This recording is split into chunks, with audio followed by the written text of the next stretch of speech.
97.7 Dundalk FM Town Talk. A Lazarus Soul there, and no flowers grow in cement gardens. I don't know if that's true or not, but maybe our guests do. We're joined by Roisin Cotter and Maura Larney from the Louth Gardeners and Growers Collective. I don't know about cement gardens, but you certainly know about what grows in gardens, I think, from the sound of it. Well, Pat, I hope we do. Myself and Maura are both big home growers, so we are very much into growing our veg at home. And I suppose flowers as well. And we realised last year we met on a project that we were working on with Louth County Council called the Louth Urban Food Sanctuary. And we met then, and there were a lot of other growers working on that and community gardens. And we realised that there's a lot of people growing their own at home around the county. But there's no way of linking all these people together. So there's no network, there's no support system. So after that year spent working on that project, myself and Maura decided, wouldn't it be a good idea to have a network in the county? Great idea. Yeah. So that's the basic. So people background. people are interested in gardens and growing from A to B to Z. I mean, they might have a window box, or they might have a big expanse. You never know. But there's people do it at different levels. So who are the people that are sort of joining this collective? Who have you got involved? Well, I suppose we have started off with a committee of 7 members, and some of the people who have joined so far are people who have done perhaps gardening courses locally, and friends of people who have done gardening courses, so word of mouth. But we're really hoping, we're looking for everyone, right?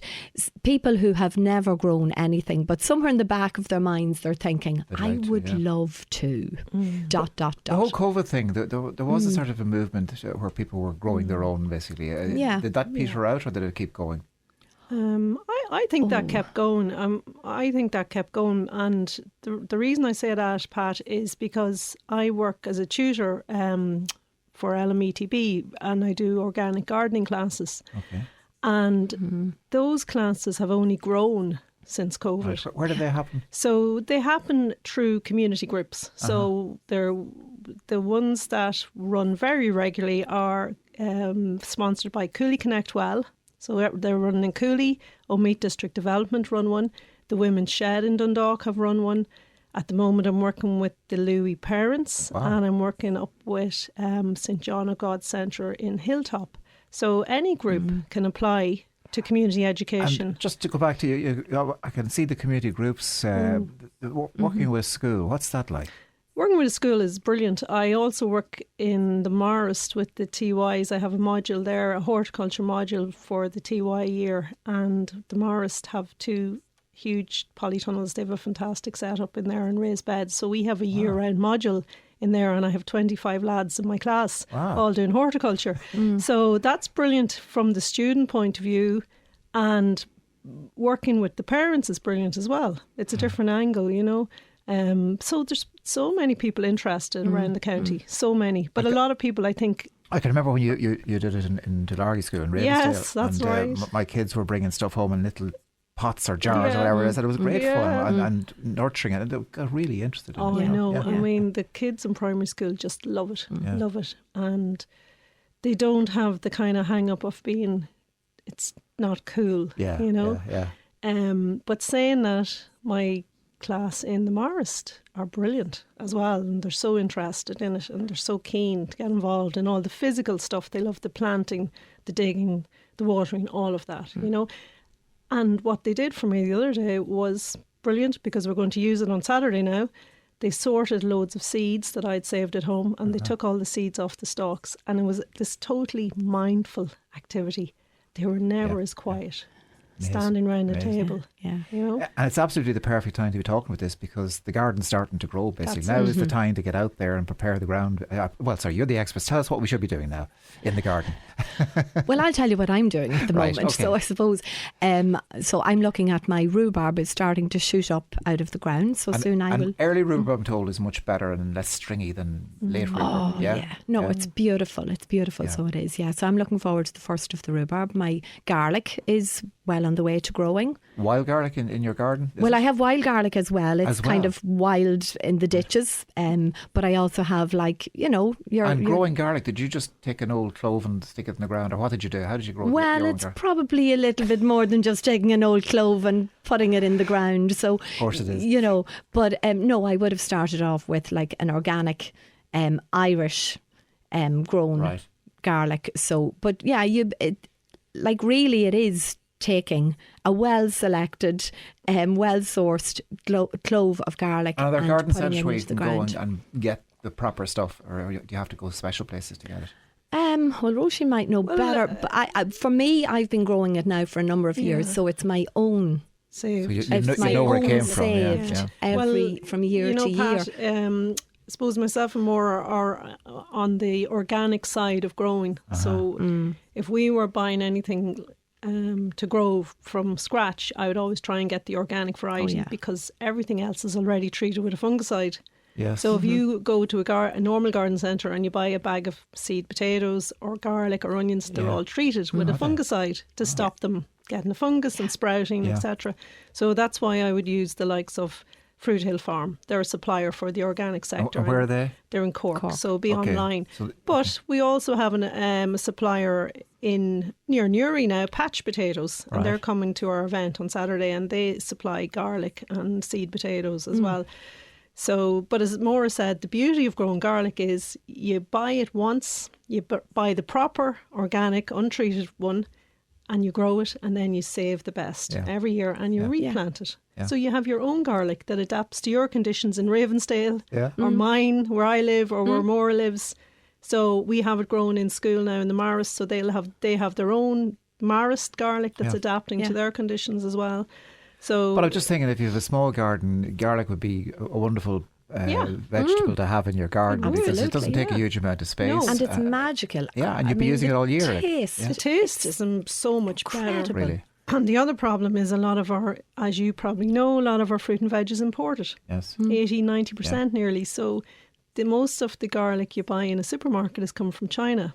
And that has a lot of issues. Apart from that, food miles, the way it's grown, how it's treated before it's shipped, you know, to stop it sprouting, all of those things.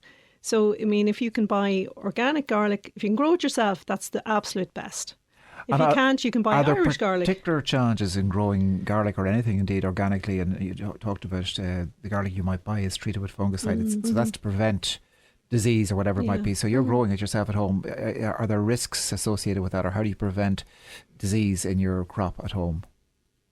Well, I suppose garlic is probably one of the easiest crops to grow. Yeah. Things like crop rotation. I mean, but that would be, you know, if you're at this a while, then you would get into rotating crops so that you're not growing your garlic in the same soil, in the same bed every year. Definitely not just things like that. You know, I think people have a bit of a fear, or they think, oh, organic gardening, that's impossible. Yeah. You know, but I think part of it is accepting that things are not going to look like they look on the supermarket shelf. Yeah. But that's you good. know.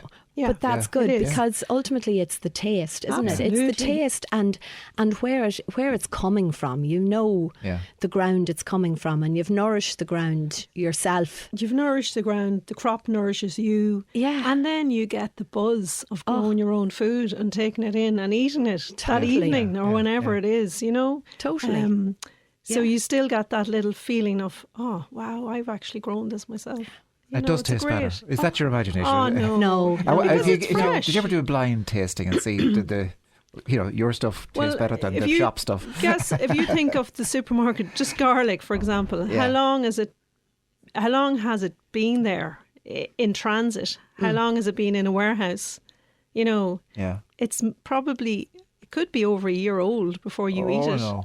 Yeah, but that's just the way it is. But if you're growing your own, you can lift it in July and you can eat it that day if you want. Literally. Yeah. Do you know, and I think it's not even a taste test. Sometimes it's just the smell. You just pick a tomato. Yes. I mean, the tomatoes. smell. You don't even have to taste. No, you know, but the tomatoes are one of the ones you have to grow yourself. For the difference, there is a taste test. There is a taste difference with tomatoes. There's no comparison between supermarket tomato and a homegrown. None. It's completely different. Because an awful lot of them have to be picked unripe. for shipping, Yeah. so they don't break and crack. So when you buy them in the supermarket, a lot of the time they're really hard. They're not ripe.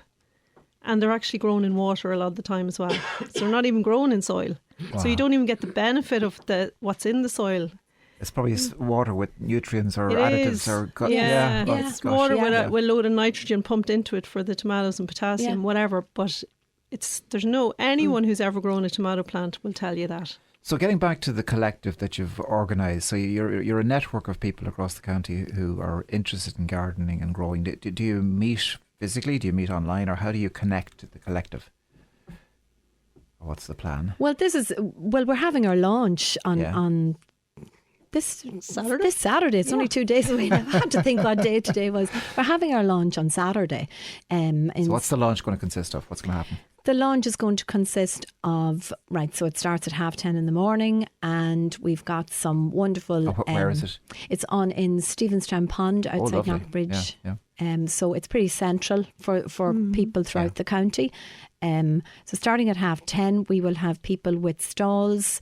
Roisin, you might name some of those. We have a few local suppliers. As I mentioned already, Patch Potatoes, seed supplier, potato seed supplier. We have a local honey producer, Magic Hill Honey, and we have chutney, and Ian is bringing his chutney, and we have Venora, who is Warrior Walks. You know Venora, and we have a fantastic wood artist there, Ryan Phillips from Omeath, who's displaying some of his wood sculptures. And we also have a supplier of organic fertilisers, and gardening equipment, I think, as well. Yeah, so we have all of those stands. With the men's shed?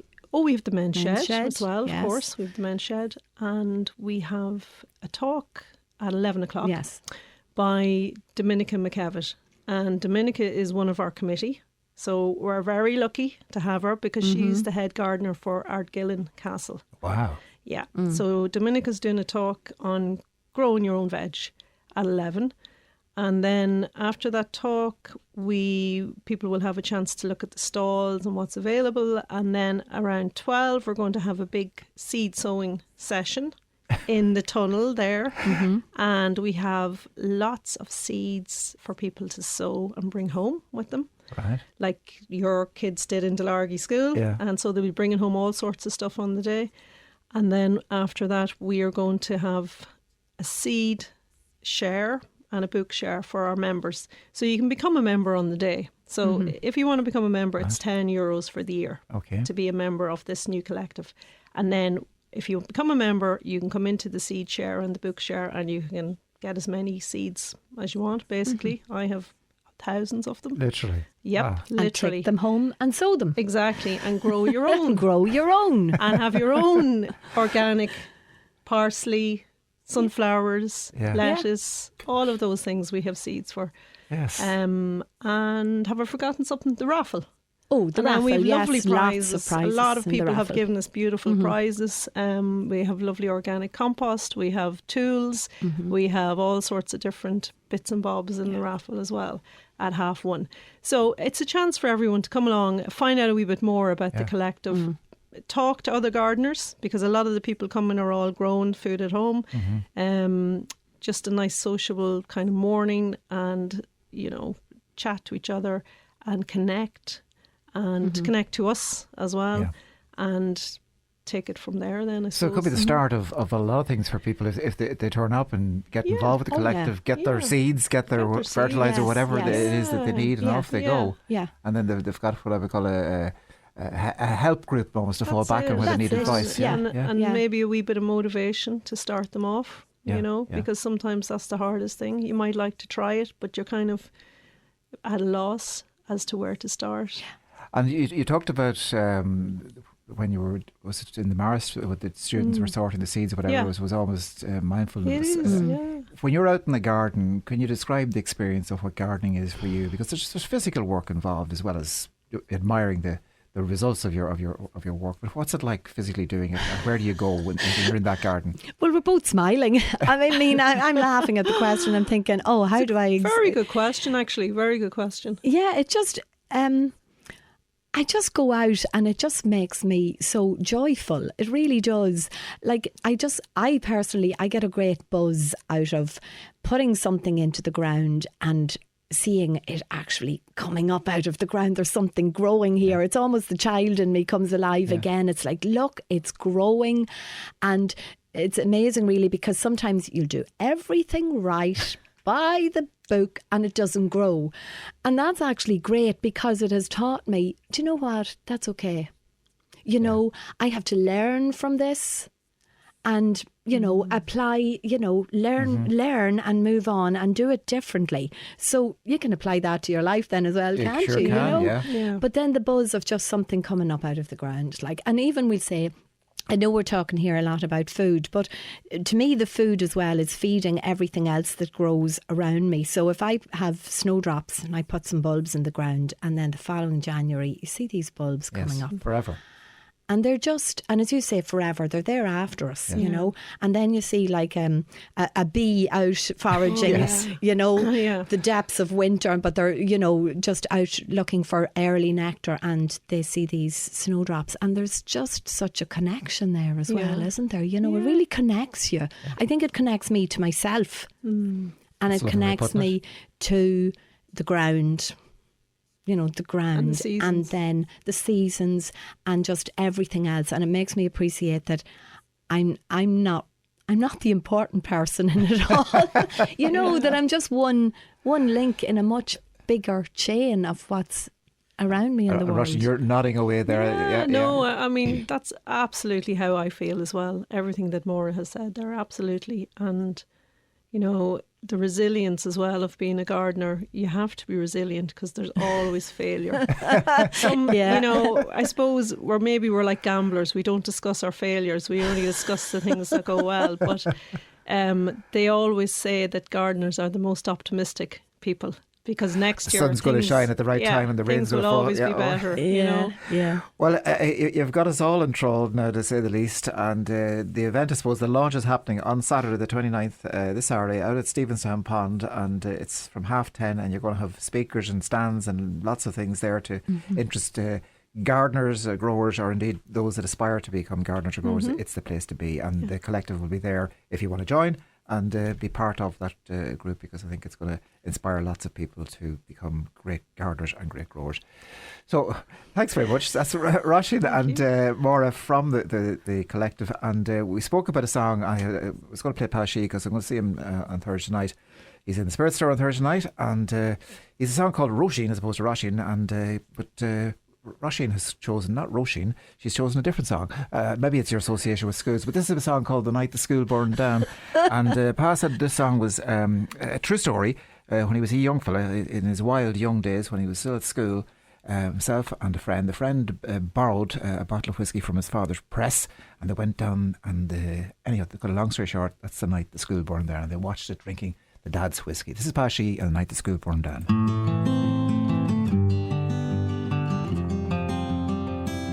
97.7 Dundalk FM Town Talk.